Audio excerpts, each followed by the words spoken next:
Yang digugat oleh ateis adalah kita yang menganggap Tuhan di atas kepala kita dengan isi kepala mereka sendiri. Bagaimana di dalam Alkitab kalau tidak salah ada itu tertulis bahwa ada juga domba-domba yang lain. Tapi ternyata Tuhan Yesus juga menegaskan bahwa ada domba-dombaku dari kandang yang lain. Itu merujuk kepada mengenai antikris nih Kak. Ini kan antikris berawal dari malaikat Tuhan yang dibuang. Dibuang itu adalah setan, bukan antikris. Antikristus itu adalah. Bagaimana tuh kalau misalkan kita sebagai orang yang percaya kepada Kristus memandang ketiadaan dari mereka yang ateis. Maksudnya? Karena diskusi ini sering karena diskusi bagi orang ateis kan selalu dipertanyakan, mereka tidak percaya, berarti mereka tidak percaya dong dengan kehidupan setelah kematian. Nah, bagaimana cara memahamkan mereka, atau memang tidak bisa untuk memahamkan karena ateis sulit untuk dimasuki? Terima kasih. Iya. Sebenarnya gini, ateisme itu kan bukan program atau bukan sesuatu yang berkaitan dengan agama. Ateis itu selalu menggugat kalangan teis. Jadi apapun klaim teis itu selalu ditentang sama ateis untuk minta buktinya. Itu apa? Empirisnya itu apa?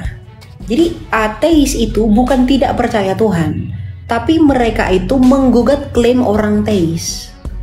Jadi teisme itu digugat sama mereka, klaim-klaim orang teis itu digugat sama mereka. Itu ateis. Nah, bagaimana cara kita menyadarkan mereka kemana kehidupan mereka setelah kematian? Berarti mereka tidak percaya dan lain-lain gitu. Ya mereka pun sama sekali tidak mengerti dan tidak bisa menjelaskan kemana roh orang setelah kematian. Psikologi yang paling hebat sekalipun itu nggak bisa menjawab itu. Lalu mengenai kesadaran yang ada pada diri mereka, itu bersumber dari mana? Itu mereka tidak bisa jawab itu. Jadi ateis itu bukan suatu tolok ukur kepada kebenaran iman secara absolut apabila dibandingkan dengan orang teisme. Itu hanyalah pilihan mereka untuk berpikir seperti itu, meskipun orang ateis itu tidak bisa membuktikan klaim mereka juga. Ketika mereka mengatakan tidak ada Tuhan, oke, kalau memang tidak ada Tuhan, buktikan. Kamu bisa nggak membuktikan kalau Tuhan itu tidak ada? Mereka selalu menggugat kita, buktikan Tuhan itu ada. Kalau begitu, kamu juga buktikan kalau Tuhan itu tidak ada. Kita tidak bisa lakukan, dia juga tidak bisa lakukan itu. Artinya apa? Ateis itu tidak pernah lebih unggul dalam hal memahami realita hidup. Itu nggak pernah lebih unggul. Itu hanya pilihan mereka yang menuhankan pikiran dan logika mereka sendiri. Kemudian dilanjut dengan argumen-argumen mereka sendiri.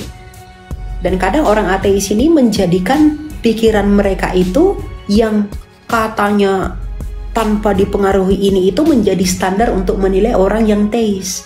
Itu salah, gitu loh. Mereka menggunakan standar-standar tertentu bahwa seharusnya kan begini, harusnya kan begini, karena kami ini ateis, kami nggak percaya Tuhan. Loh, itu kan ateisme itu keinginan mau menjadi seperti itu, bukan keinginan kita. Dia yang memilih begitu, tapi dia menggugat kita, itu blow on namanya. Kamu yang pengen punya konsep berpikir seperti itu, tapi orang lain yang kamu gugat. Nah, di situ kadang kebobrokan orang ateis itu nggak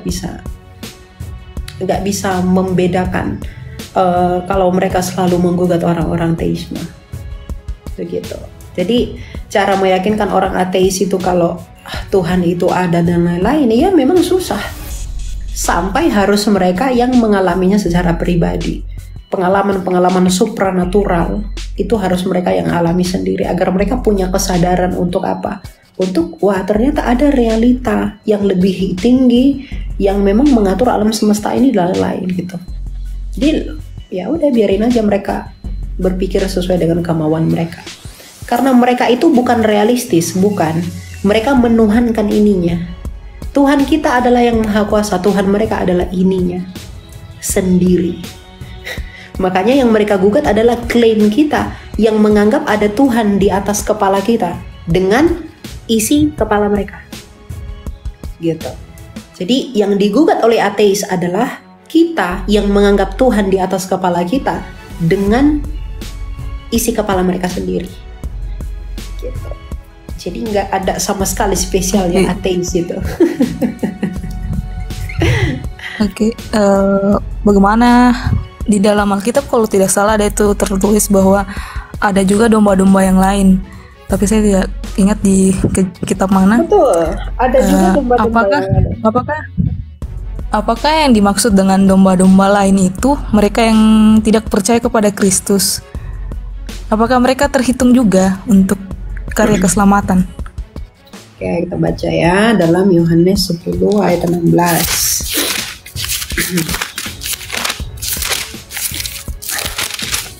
Yohanes 10 ayat 16. Nih, dikatakan begini. Ayat dari 15 ya. Dari ayat 14 saja. Akulah gembala yang baik dan aku mengenal domba-dombaku dan domba-dombaku mengenal aku, kata Yesus. Sama seperti Bapa mengenal aku dan aku mengenal Bapa dan aku memberikan nyawaku bagi domba-dombaku. Aku juga mempunyai domba-domba lain yang bukan dari kandang ini. Domba-domba itu harus kutuntun juga dan mereka akan mendengarkan suaraku dan akan ada satu kawanan dengan satu gembala. Bapa mengasihi aku karena aku memberikan nyawaku agar aku mengambilnya kembali. Tidak seorang pun mengambilnya dari aku, melainkan aku memberikannya menurut kehendakku sendiri. Aku berkuasa memberikannya dan berkuasa mengambilnya kembali. Inilah perintah yang kuterima dari Bapakku. Nah, siapa kawanan domba yang lain ini? Itu merujuk dari orang-orang di luar Israel. Bahwa, kan konteksnya ini mengenai gembala yang baik. Kan di dalam Alkitab dikatakan bahwa keselamatan itu datang dari bangsa Yahudi. Kemudian Tuhan kita Yesus Kristus itu mengatakan bahwa ya aku datang bagi domba-domba yang tersesat di dalam dari orang Israel, orang Yahudi.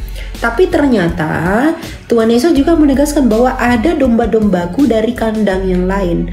Itu merujuk kepada dari luar Israel. Kita orang Yunani, orang Rusia, orang Amerika, Argentina, Indonesia, Australia, Eropa, Afrika, itu adalah kawanan domba yang lain yang juga bisa mencicipi anugerah keselamatan itu di luar dari bangsa Yahudi.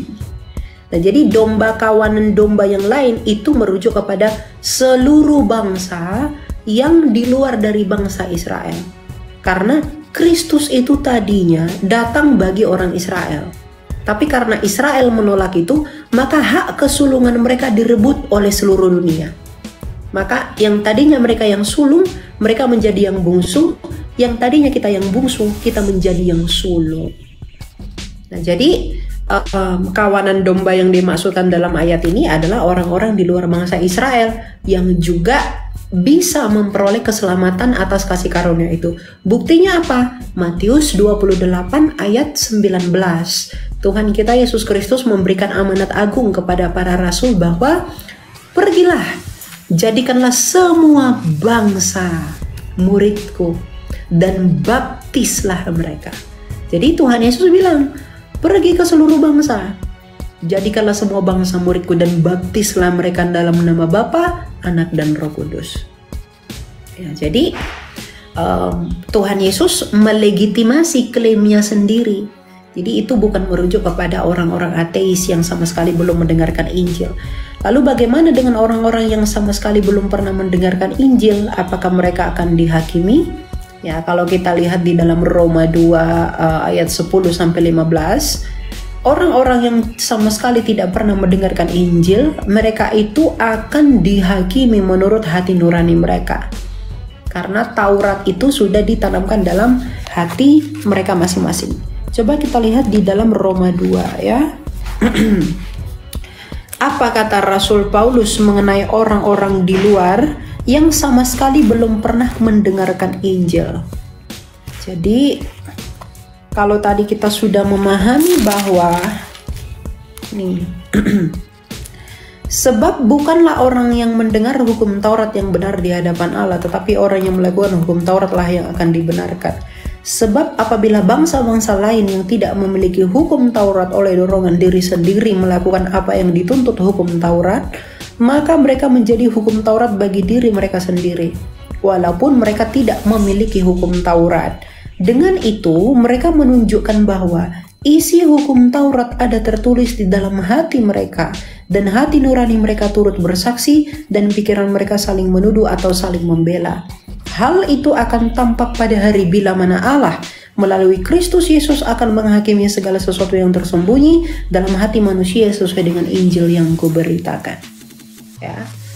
Jadi orang-orang yang sama sekali belum pernah mendengarkan Injil itu akan dihakimi menurut hati nurani mereka. Dan kawanan domba-dombaku yang lain itu merujuk kepada seluruh dunia di luar bangsa Israel. Gitu.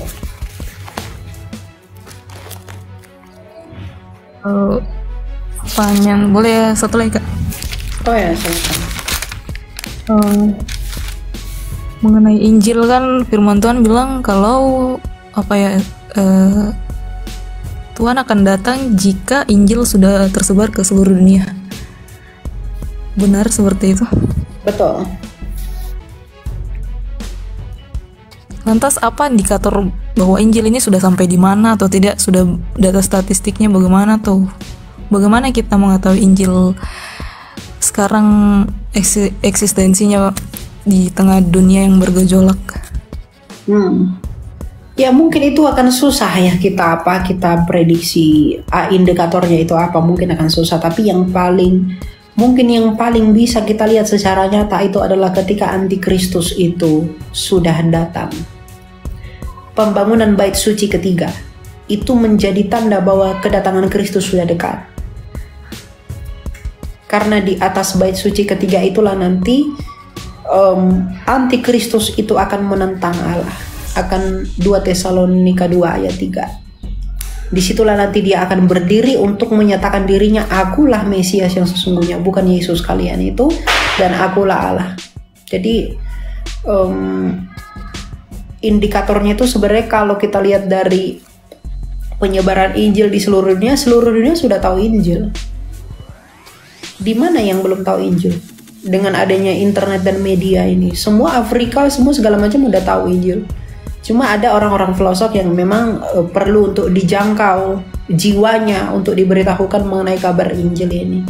Ya, tapi indikator yang itu kan susah untuk kita ketahui secara statistik. Tapi yang paling menandai itu adalah kedatangan Antikristus dan pembangunan bait suci ketiga. Nanti di masa yang akan datang, kita nggak tahu itu kapan datangnya, tapi dia akan datang. Oke, jadi artinya itu akan ditandai dengan masa Antikris ya, seperti itu Kak? Betul, makanya kan Tuhan Yesus bilang begini, jikalau kamu telah melihat pembinasa keji berdiri, yang merujuk kepada tipologi Antikristus di masa Antiochus Epiphanes tahun 168 Masehi, maka berjaga-jagalah kamu. Karena dulu ada juga seorang pembantai orang Yahudi namanya Antiochus Epiphanes sebelum kedatangan Yesus, sebelum kelahiran Yesus tahun 4 sebelum Masehi. Namanya Antiochus Epiphanes. Dia itu menajiskan bait suci, dia menjarah bahkan membunuh semua orang Yahudi dengan brutal sekali. Nah, Tuhan Yesus bilang, kalau kamu sudah melihat pembinasa keji si Antiochus Epiphanes tadi telah berdiri di bait suci, maka nanti yang akan datang, Antikristus yang akan datang itu akan lebih kejam lagi, dan dia akan melakukan kekejian kekejian yang begitu sadis yang belum pernah terjadi sejak dunia ini dijadikan dan tidak akan terjadi lagi. Makanya kita disuruh berjaga-jaga untuk hal itu. Gitu. Oke. Mengenai Antikris nih Kak, ini kan Antikris berawal dari malaikat Tuhan yang dibuang, bukan begitu Kak? Malaikat yang dibuang itu adalah setan, bukan Antikris. Antikristus itu adalah orang yang dipakai oleh setan. Di dalam Alkitab Antikristus itu digambarkan sebagai binatang. Binatang itu Ya, kalau setan itu digambarkan sebagai naga, bukan antikristus yang jatuh itu, tapi naga. Oke, naga. Selama ini kalau saya sendiri belum pernah baca ya, tapi adakah yang tertulis atau catatan sejarah yang mengatakan bahwa memang benar siapa setan tersebut dibuang ke dunia? Itu tidak bisa dibuktikan secara sejarah, itu kan hal-hal yang rohani ya, bukan sejarah itu bukan hal yang historis. Karena apakah itu tertulis dalam Alkitab? Wah, itu ada ditulis dalam Yesaya ya, mengenai kejatuhan malaikat itu. Wah, engkau sudah jatuh dari langit bintang fajar, yang diterjemahkan orang itu menjadi Lucifer. Di situ kejatuhannya. Dalam Yesaya berapa kalau boleh tahu, Kak? Ya, Yesaya 14 ayat 12 sampai 15.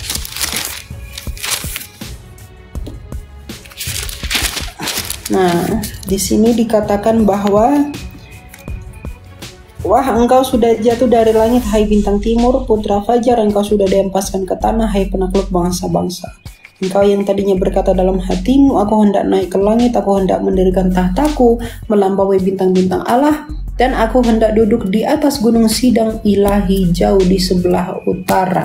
Aku hendak naik melampaui ketinggian awan-awan yang hendak menyamai yang maha tinggi. Nyatanya ke dalam dunia orang mati engkau diturunkan, ke tempat terdalam jurang maut.